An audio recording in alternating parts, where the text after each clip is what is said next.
Mettre en scène des guiboles gentiment potelés et des nanas visiblement décomplexées pour s'autoproclamer la marque de toutes les beautés. Programme raffermissant.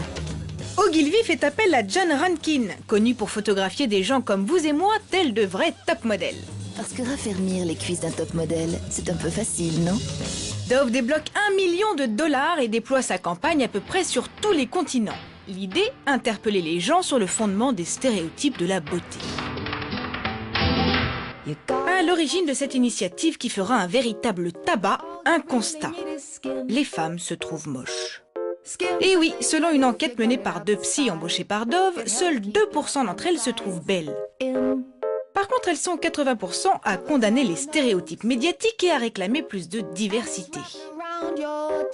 Dove va alors jusqu'à s'offrir un spot à la grand-messe publicitaire du Super Bowl, autrement dit l'écran de pub le plus cher du monde pour diffuser ce film.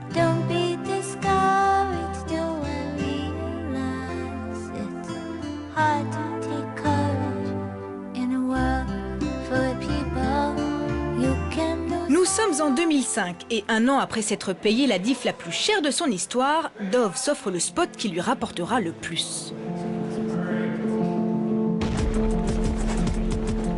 On estime à $50 millions ces retombées médiatiques rien qu'aux States.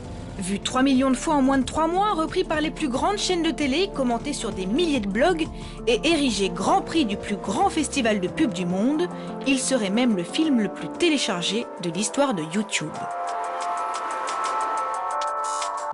Et sans doute l'un des plus parodiés, y compris par d'autres marques d'ailleurs, comme Channel 4 pour Ugly Betty, Foster's et leurs poulets frais, ou encore une agence de rencontres russe.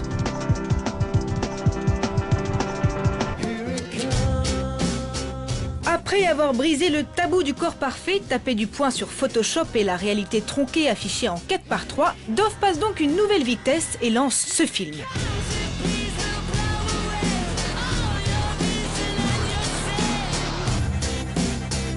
45 secondes de matraquage publicitaire pur et simple, avec dans le rôle du consommateur type une petite fille innocente. Le message, parlez à votre fille avant que l'industrie de la beauté ne le fasse pour vous. Une vraie bombe. Sauf que là, les critiques sont plus acerbes. Ben oui, parce que dans le portefeuille du groupe Unilever, il y a Dove, d'accord, mais il y a Axe aussi. Et forcément, ce qui devait arriver arriva.